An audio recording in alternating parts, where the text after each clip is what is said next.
अस्सलाम वालेकुम dear friends, welcome back to my channel. कैसे हैं आप सब जी? उम्मीद है सब ठीक ठाक होंगे, खुश होंगे, खैर आफियत के साथ होंगे। रमज़ान की आमद है और यही हम सब के लिए बहुत बड़ी खुशखबरी है इन दिनों में। तो जी रमज़ान प्रिपरेशन स्टार्ट की है मैंने, और सबसे पहले यहाँ पे हमें मसाला जात को साफ़ करना है, क्योंकि किसी भी डिश को बनाने के लिए हमें इसकी ज़रूरत है। तो यहाँ पे मैंने एक किचन जो रोटियों वाला रुमाल जो है वो उसको लिया है, और उसको मैंने अच्छी तरह से धो के मैंने उसको निचोड़ लिया है। तो ये एज अ वाइप जो है वो मसालों को साफ़ करने में हमारी हेल्प करेगा। तो इसके अंदर जितनी भी डस्ट, मिट्टी और छोटे छोटे कंकर और जो टहनियाँ सी होती हैं हल्की फुल्की सी, वो सारी इस गीले रुमाल के साथ लग जाएंगी, और इस तरह से हमारा जो मसाले हैं वो सारे साफ़ हो जाएंगे। तो सारे मसाले ले लिए हैं मैंने, और इन सब को साफ़ करने के लिए यही तरीका कर रही हूँ। ये देखें आप, मैं बस इस तरह से हल्का हल्का मसल रही हूँ इसके साथ, ताकि बिल्कुल वाइप्स की तरह इसके ऊपर से ये जिस तरह से हम अपनी स्किन को साफ़ करते हैं या किसी चीज़ को गीले चीज़ से साफ़ करते हैं, तो उसी तरह से ये साफ़ करेगा। और ये देखें जी, बिल्कुल साफ़ हो गया है एकदम से, बस हल्का फुल्का सा थोड़ा सा वेट हो जाता है। तो उसके लिए हम क्या करेंगे, तो ये देखेंगे जी, ये है अजवाइन, और इसके साथ भी बिल्कुल मैंने ऐसा ही सलूक किया है जैसा ज़ीरे के साथ किया है, और बाकी चीज़ों के साथ धनिया, गरम मसाला, बाकी सारी चीज़ों के साथ भी ऐसे ही किया है। तो ये मैंने सारा प्रोसेस कर लिया है। तो जी आ गई हूँ मैं छत पे इन मसालों को लेके। मौसम बहुत अच्छा हुआ है, अभी अभी पानी दिया है मैंने छत पे पौधों को। तो धूप काफ़ी अच्छी थी कल, आज अच्छी नहीं है। तो आज मैं एडिटिंग करने बैठी हुई हूँ। तो जी इनको मैंने सारों को डिशेज़ में थोड़ी मतलब फ्लैट जो डिशेज़ होती हैं, या फिर आपके पास बड़ी जो प्लेटें हैं, उनके अंदर मैंने इनको डाल के, तो अभी मैंने इनको रख दिया है धूप में।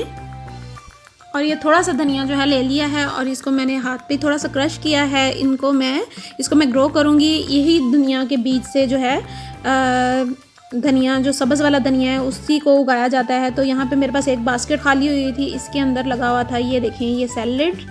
तो ये सैलेड लीव लगे हुए थे, तो बस इसके पास जगह खाली थी, तो मैंने सोचा चलो मैं ये लेकर आई हूँ, तो मैं ये भी यहाँ पे लगा दूँ। तो बस हाथ की मदद से मैंने थोड़ी सी मिट्टी को सॉफ्ट कर लिया है, और ये मैं इसके ऊपर स्प्रिंकल कर दूँगी।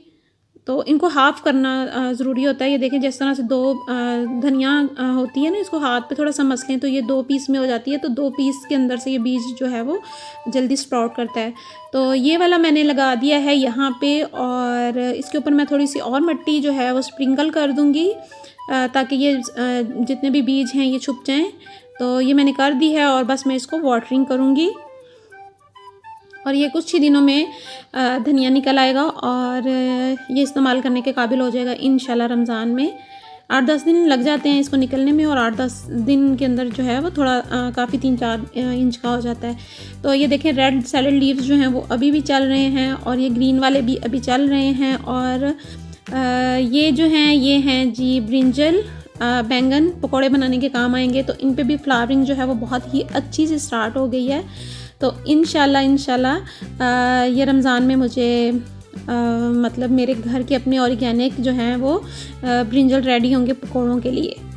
सो जी इस तरफ आ गई हूँ, ये लगा हुआ है मिंट, और ये भी अभी मुझे रमज़ान की प्रिपरेशन में के लिए मैं ये यहाँ से ले रही हूँ। माशाल्लाह से बहुत ही अच्छा ऑर्गेनिक ग्रो हुआ है, तो ये ले रही हूँ। वैसे तो वही बात है कि मेरे पास काफ़ी सारा लगा हुआ है, तो मैं फ़्रेश ही बना सकती हूँ, लेकिन मैं थोड़ी सी इसलिए बना के रख रही हूँ कि कभी सहरी में भी ज़रूरत पड़ सकती है, या फिर आपको लेट कभी कोई चीज़ खा रहे हैं या बना रहे हैं, तो फिर उसके लिए अगर ग्रीन चटनी की ज़रूरत पड़ती है, तो उसके लिए मैं रात में या फिर सहरी में तो छत पे नहीं आ सकती। तो उसके लिए मैंने सोचा है कि मैं थोड़ी सी बना के उसको सेव कर देती हूँ। तो ये यहाँ से मैंने मिंट ले लिया है, और ये तकरीबन मैंने 2 से 3 गट्ठी के जितना लिया है, क्योंकि मुझे अब इसको साफ़ नहीं करना पड़ेगा। तो वो सारा मैंने कलेक्ट कर लिया यहाँ से। माशाल्लाह माशाल्लाह, देखिए कितना प्यारा और कितना ग्रीन फ्रेश एकदम से। बस ये मैंने यहाँ से ले लिया है, और अभी मैं आ रही हूँ नीचे इसको लेके। और उसके बाद ये देखें जी, ये सब्ज़ धनिया मैंने लिया है, उसको धो लिया है। साथ में ये वही मिंट को मैंने धो के आके, और ना ये बहुत ज़्यादा बारीक और ना बहुत ज़्यादा मोटा, इसको मैंने काट लिया। और साथ में ये वाला जो है ये धनिया है। तो इनको मैंने धो के काट के मैंने इनको रख दिया ताकि इसका जो जितना भी थोड़ा एक्सेस वाटर है वो थोड़ा सा ड्राई हो जाए, क्योंकि इसको हम जो है वो सेव कर रहे हैं, तो इस तरह से वाटर जो है ना वो अच्छा नहीं होता और दूसरा वो ज़्यादा गीली गीली से बनेगी। खैर जी, यहाँ पे मैंने इनको ब्लेंडर में यहाँ जग पे मैंने डाल दिया है जी। 4 से 5 हरी मिर्चें मैंने डाली हैं और ये 1 घटी के जितना धनिया है तो वो भी मैंने डाल दिया इसके अंदर। और ये 1 चम्मच मैंने इसके अंदर सॉल्ट डाल दिया है। और ये देखें जी, ये 2 लेमन है, इसको प्रिजर्व करने के लिए के काम आएंगे और इसका टेस्ट भी जो है वो बड़ा अच्छा इसके साथ मज़े का आता है कि आपने थोड़ी बहुत दही जो है वो उसके अंदर या क्रीम के अंदर भी आप इसको मिक्स कर सकते हैं इस दही को पकौड़ों के साथ एंजॉय करने के लिए। तो ये 2 मैंने इसके अंदर लेमन का जूस डाल दिया था और 2 क्लोव मैंने इसके अंदर लहसुन के भी डाले थे। वो क्लिप किधर गया है? खैर जी, यहाँ पे से मैंने इसको उसको ब्लेंड करके इस शीशे की डिश में डाल दिया कि मैं इसको छुरी की हेल्प से इसको मैं छोटे छोटे पीसेस में काट के फिर इसको मैं जार में डाल दूँगी। उसके बाद आ गई हूँ जी, इस तरफ पानी लिया है टब में और ये सारे जार जितने भी मसालों वाले जार हैं इनको मैंने खाली किया है, कुछ को, और कुछ खाली हो चुके थे, मतलब मसाले ख़त्म हो गए थे। तो गर्म पानी के अंदर मैं डाल रही हूँ सर्फ। यहाँ पे सर्फ ज़्यादा काम करता है एज अ लिक्विड सोप, क्योंकि मसाले वाले जितने भी जो जार होते हैं ना उन पे हाथ चिकनाई वाले लग के तो वो थोड़े मतलब उस तरह से होते हैं। तो मैंने उसके अंदर डाल दिया था साथ ही थोड़ा सा मीठा सोडा जो होता है वो वाला डाल दिया था, बेकिंग सोडा। और ये गर्म पानी के अंदर इनको मैं डिप करके 10-15 मिनट के लिए छोड़ दूँगी और बस फिर इनको किसी ब्रश की हेल्प से, ये देखें जैसे मेरे पास ये राउंड वाला ब्रश है तो मैं राउंड ब्रश के साथ इसको थोड़ा थोड़ा इस तरह से करते हुए सारों को पहले तो अच्छी तरह से इनको इस तरह से करते हुए रख रही हूँ साइड पे और फिर मैं इसको बस पानी से वॉश कर लूँगी।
तो बस ये सारे वॉश हो गए हैं, अब इनको उल्टा करके मैं रख रही हूँ और ताकि ये ड्राई हो जाए मसाले मेरे रेडी होने तक। और अभी मैं कर रही हूँ यहाँ पे अदरक और लहसुन, इसको मैं साफ़ कर रही हूँ। इनका भी मैं थोड़ा सा पेस्ट बना के रखूँगी, बहुत ज़्यादा नहीं बनाऊँगी क्योंकि बहुत दिनों तक जो है वो मुझे नहीं मतलब है अच्छा लगता कि बहुत ज़्यादा सारा जो है वो इसको आप स्टोर कर लो या सेव कर लो। तो थोड़ा थोड़ा जो है वो मैं इसको 10-15 दिन का ही बनाऊंगी ताकि मैं बीच में से एक दफ़ा रमज़ान के मिड में मैं फिर दोबारा से बना लूँगी कि ये फ्रेश लहसुन जो है वो हमारे ब्लड प्रेशर को कंट्रोल करने में ज़्यादा हेल्पफुल साबित होता है एज अ जो फ्रीज़ किया होता है।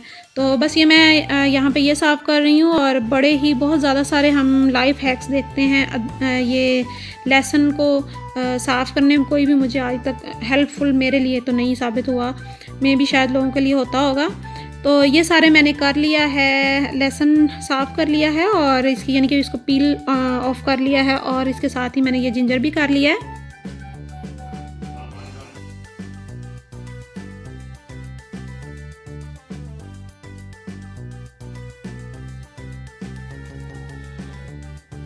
बस ये सारा धो के मैंने इसको रख दिया था, अदरक को स्लाइस कर लिया था और यहाँ पे ये मैं इसके अंदर इसको मैं पीस रही हूँ, मतलब कूट रही हूँ इसको तो पीसती नहीं हूँ मैं इसको ब्लेंडर में डाल के। तो ये मैंने इसको धोया था और इस तरह ये ड्राई नहीं हुआ, इसको मैंने टिश्यू से साफ़ किया है अभी, ताकि ये किसी किस्म का इसके अंदर किसी पानी जो है वो ना हो। तो ये देखें अदरक जो है उसको मैंने स्लाइस कर लिया था और इसके ऊपर मैं थोड़ा थोड़ा सा नमक डालते हुए इसको पीस रही हूँ। नमक भी प्रिजर्व का काम करता है और इसको ना इसको कूटने के यानी कि जो है वो भी हेल्प करता है। तो ये मैं सारा इसी तरह से करते करते कर रही हूँ और इसके अंदर तकरीबन जो है वो 2 चम्मच 2 टीस्पून से थोड़ा सा ज़्यादा जो है वो नमक चला गया होगा, थोड़ा थोड़ा डालती जा रही थी और बस इसको मैं पीसती जा रही थी। तो मुझे जो पेस्ट बनाया हुआ ना वो हंडिया में अच्छा नहीं लगता, बहुत बारीक हो जाता है और अजीब सी ग्रेवी का जो टेक्सचर होता है ना वो हो जाता है। तो फिर मैं इसको इसी में कर लेती होती हूँ, बस ज़्यादा से ज़्यादा अगर करती भी हूँ तो 10-15 दिन का करती हूँ। तो वैसे मुझे मौका मिलता है तो मैं साथ फ्रेश भी बनाती रहती हूँ कि फ्रेश जो है ना वही वो आपको ब्लड प्रेशर कंट्रोल करने में जो है ज़्यादा हेल्प करता है, बजाय कि आपने जो फ्रीज़ किया होता है। तो जी ये मैंने करके इनको शीशे की जार में भर लिया है और उसके ऊपर मैं यहाँ पे डाल रही हूँ ऑयल। वैसे तो मैंने इनको फ्रीज़ करना है, वही कि मैंने इनको फ्रीज़ करना है तो ये बहुत ज़्यादा वही बात है कि एकदम से बर्फ़ की तरह नहीं हो जाएंगे, एक तो ऑयल डालने की वजह से। तो बस आप इसको मिक्स भी कर सकते हैं और मिक्स किए बगैर भी ऐसे ही छोड़ सकते हैं, क्योंकि ऑयल थोड़ी देर बाद जो है वो थोड़ा नीचे खुद ब खुद ही चला जाएगा। बस इनका लीड लगा के इनको रख रही हूँ मैं फ्रीज़र में। और साथ जी यहाँ पे चल रहा है फरमाइशी प्रोग्राम। मुस्कान ने बोला मुझे चिकन कढ़ाई खानी है और कढ़ाई जो है वो खाली नहीं थी, तो अभी मैंने यहाँ पे कुकर के अंदर ही कढ़ाई बना रही हूँ। आलू बैंगन बनाए थे लेकिन उसको खाने का दिल नहीं था, तो मैंने कहा चलो कह रही है मैंने चिकन कढ़ाई खानी है, तो मैंने कहा चलो हाँ आपके लिए ये बना देती हूँ। तो खैर जी ये शाम तकरीबन हो गई थी, उस टाइम मैं यहाँ पे हूँ किचन में और मैंने सारे मसाले जो हैं वो ऊपर छत पे ही उनको देख लिया था, यानी कि साफ़ कर लिया था। इनके अंदर से जो कंकर वगैरह अगर कोई रह भी गया था तो वो मैंने निकाल दिए थे। ये देखें यहाँ पे मैंने काली मिर्च जो है उसको कर लिया है और बाकी ये सारी चीज़ें इनको अभी मैं ड्राई रोस्ट कर रही हूँ। ये है धनिया के अंदर से भी जो ऊपर ही बैठे छत पे मैंने रोशनी में बैठे बैठे देख लिया था कि कुछ है अगर कोई इस तरह की चीज़ें, तो वो मैंने सारी निकाल दी हैं और इनको अभी मैं ड्राई रोस्ट कर रही हूँ। फ्राइंग पैन लिया है, बस वही आप नॉन स्टिक ले लें या नॉन स्टिक के बगैर भी चलता है, लेकिन यहाँ पे वुड का स्पून आप यूज़ करें तो ज़्यादा अच्छा है। बस इनको ड्राई रोस्ट करूँगी और वही के मसाले आप बाहर से पीसे पिसाए भी ला सकते हैं, लेकिन एज अ मदर और एज अ होम मेकर आपके बच्चे आपकी फैमिली आप पे ट्रस्ट करते हैं, तो उस हिसाब से आपको थोड़ी सी मेहनत करके मसाले वगैरह जो हैं वो उनको भी आपको अपनी निगरानी या अपनी कोशिश से थोड़ा उनको ज़्यादा अच्छे से आप कर सकती हैं, साफ़ सुथरे। और आपको ये भी पता है कि अपनी सेटिस्फेक्शन के लिए कि आपने क्या डाला है खाने में। तो ये देखें जी ये रोस्ट करके मैंने इसको ड्राई रोस्ट कर लिया है, धनिया भी कर लिया था, ज़ीरा भी, और इस तरह की छलनी में मैंने इनको डाला है ताकि ये स्टीम एकदम से ऊपर से भी निकल जाए और नीचे से भी निकल जाए। और ये देखें काली मिर्चें वही डाल दी हैं मैंने जार में और इन सबको करना स्टार्ट किया है। तो ये वाला मैंने बना लिया है यहाँ पे धनिया का पाउडर। अच्छा आधा मैं पाउडर बना रही हूँ और आधा को थोड़ा सा हल्का सा बस मैं डाल के उसको चलाया मैंने, और ये देखिए इस तरह से थोड़ा सा टूट सा गया है, यानी कि क्रश हो गया है, ज़्यादा पिसा नहीं है। और ये वही ज़ीरा है, इसको भी ड्राई रोस्ट कर लिया, ठंडा हो चुका है और इसको भी मैं इसको अभी कर रही हूँ। और ये देखें ये मैंने कर लिया है। तो ये किया है कुछ इस तरह से कि ये जिस तरह भुना कुटा ज़ीरा होता है ना, बस जैसे थोड़ा सा पिस गया है और थोड़ा सा साबुत है, तो इस तरह से ये करके और ये सारे मेरे मसाला जात जो हैं वो रेडी हो गए हैं और कुछ जो हैं अभी थोड़े से रीफ़िल करने वाले हैं। तो मैं मिलती हूँ आपको नेक्स्ट व्लॉग में, तब तक के लिए अल्लाह हाफिज़।